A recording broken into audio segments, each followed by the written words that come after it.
энэ ариун хурлын танхимд цугларсан эмэгтэйчүүд ялангуяа Бурхны шашинд эмэгтэйчүүд одоо та бүхэндээ энэ баяр хүргэж ирүүлнэхийг хүсье.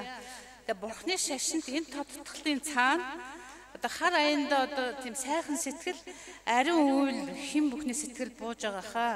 Тэгэхээр энэ хоёр өдрийн хурлсан одоо хурлын маань тодтголж энэ болох байх гэж би бодож байна. Тэгээд энд одоо нэг хин нэгэн зүгээр санамсаргүй гудамжинд явж байгаад ингээ ороод ирсэн гэж би ойлгохгүй байгаа. Цаанаасаа бас урдын өрөөл буян одоо юм бүхэн одоо учир шалтгааны үндсэн дээр ингээд энд одоо олон сайхан эмэгтэйчүүд цугласан байна. Тэгэхээр нэг Тунгалаг Тамир кинон дээр итгэлт баян одоо чам шиг эрдэм намтай хүнд үзүүлэхэд ичмэр дамжигдаа гэдэг шиг одоо мундаг яруу найрагч хулан одоо өчигдөр доктор профессор Ган Туя тэгээд одоо энэ олон эрдэмтэн мэрэгдийн дараа одоо энэ дээр гарахаар бас хэлэх үг ер нь нэг олдохгүй болоо явчихлаа. Гэхдээ би энд бол нэг илтгэл тавиад тэгсэн зорилгоор ирээгүй. Онолын хувьд бол нэмгэн бүр тэр тусмаа одоо онож эрдэм болох нь бүрч байхгүй. Зүгээр л нэг энгийн хүн байгаа. Тэгээд намайг бол одоо мөнгөн цэцэг гэдэг Авдын орон төрийн бас байгууллагын олон эмэгтэйчүүдийг төлөөлж энд оролцож байна. Тэгтээ тэр хүмүүсийн өмнөөс биш өөрийнхөө өнцгөөс энд одоо санал бодлоо хуваалцах зорилготой. Тэрнээс л илтгэл гэж ойлгох хэрэггүй бах. Тэгээд товчхондоо Авдын орон гэдэг төрийн бас байгууллага нь бол энгийн олон түмнийг амар тайван амьдрах ухаан сургах, түүнд суралцах орчин бүрдүүлэх, ахмад үе залуучууд туслах зорилгоор одоо зөв амьдрах ухаан гэдэг юм үн төлбөргүй тайлбар сургалтыг 7 хоног бүрийн бямд нэмгарагт 11 цагаас манай төвийн тэргүү номын багш гівш лаванд жалцсан хөтлөн явуулдаг. Энэхүү тайлбар сургалтаар олж авсан мэдлэгээ өдөр тутмынхаа амьдралд хэрэгжүүлэн дадуулахын тулд зундаа налаахта хүүсийн аманд байрладаг Авдын орон бяцлаглалын төвдөө нэг 10-аас 15 хоногийн дуугу бяцлаглсан анхааран авалгалт суралцдаг. Тэгээд тайлбар сургалт бол хүүхэд багчуудад болохоор эцэгхийн ачлалыг санах уу гэсэн сэдвтэй. Залуучуудад болохоор зөв амьдрах ухаан гэсэн сэдвээр ордог. Бүх насны хүмүүст болохоор амар тайван амьдрах уу гэсэн ийм 3 насны гэх юм уу 3 одоо ангиллаар явагддаг байгаа. Тэгэхээр тухайлбал одоо эцэг ихээ хайрлсан хүүхэд бол ах эгч найз нөхөд одоо ойр орчныхондоо анхаарал тавьж тэднэрт одоо тэднийг хайрлаж хүндэх тийм үндэс болох юм байна. Тэгээ хүн хайрлаад нэнжин сэтгэлтэй одоо юм хүн зөв юу болоод өссөн хүүхэд болохоор том болоод зөв амьдрах ухаан аяндаа ингээд суралцаад явчихд юм байна. Тэгэхээр залуучуудад бид нэр зөв амьдрах ухаан ингээд сургалтыг явуулаад тэгээд багаасаа ингээд зөв амьдрах ухаанд ингээд явцсан хүүхэд бол яах нь вэ гэхээр одоо амгалантай амьдрах тийм мэдлэг олоод авчдаг гэж одоо бид нар үзэж байгаа. Тэгэхээр ер нь бол тэгээд бид нар хинч мэдж байгаа шүү дээ. Тэр зөв сэтгэл одоо зөв сэтэл ядангуяа сэтэлтэй. Тэгээд зөв амьдрал бол одоо сайхан ад жаргалтай амьдрах одоо зам руу хөтөлд юм байна.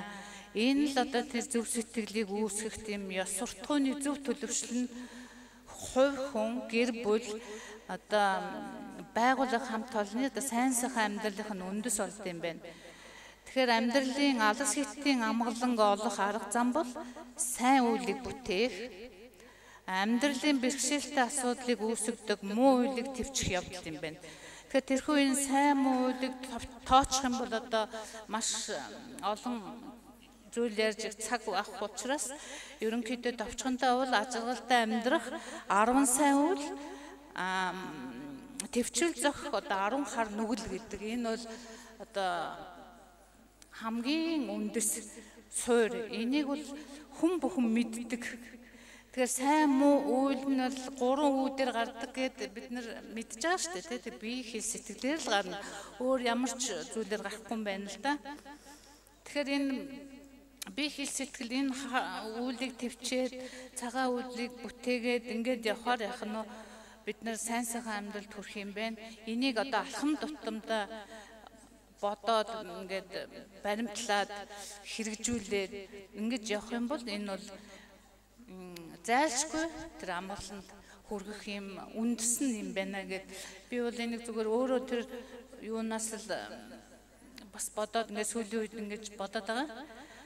Тэгээ энэ одоо хэн бүхний мэддэг хэрнээ тэр бүр одоо гарын авлага болгодоггүй зүгээр энгийн бөгөөд одоо энэ гол зарчмаа ерөөсөө анзаарахгүй явснаас их бага ямар нэг хэмжээгээр бэрхшээлтэй асуудалтай амьдрал дээр тулгард юм байна. Тэгэхээр одоо миний хувьд гэх юм бол 3 хүүхэдтэй айлын том нь. Тэгээ эцэгийнхээ буйнаар одоо мэрэгжилтэй болоод ингээд сургууль төгсөөд ингээд ажиллаад амьдраад ингээд явж байгаа. Тэгэхээр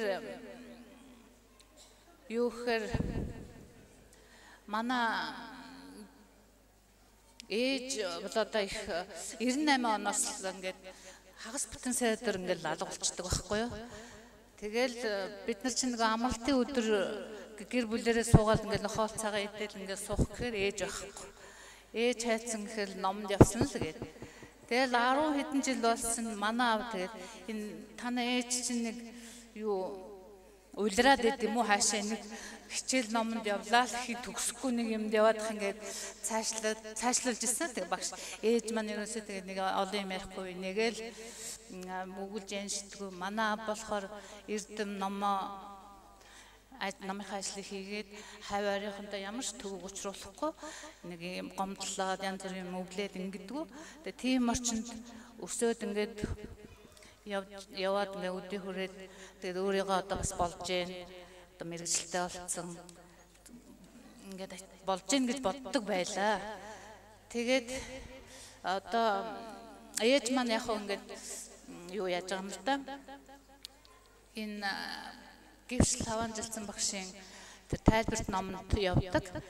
Тэгээд аажмаар ингээд гэрийн нэг хүн одоо ингээд тийм юм руу яваад тахаар чинь ингээд нэг үлгэр дуурайл үзүүлчихдээ юм байна л та.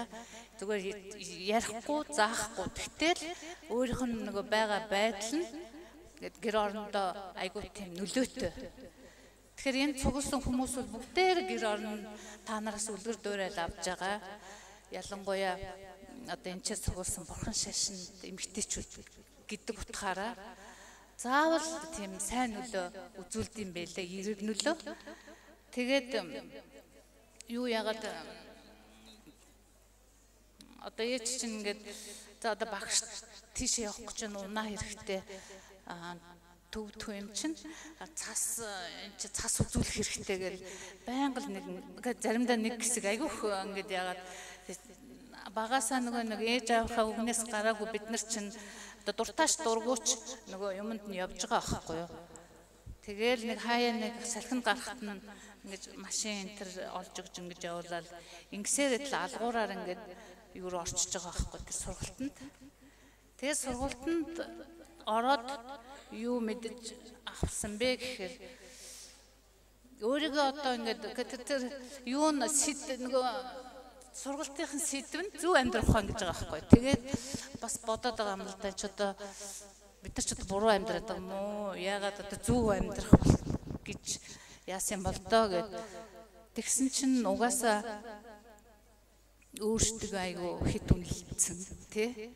Одоо өөрийгөө айгу би гэж ботцсон.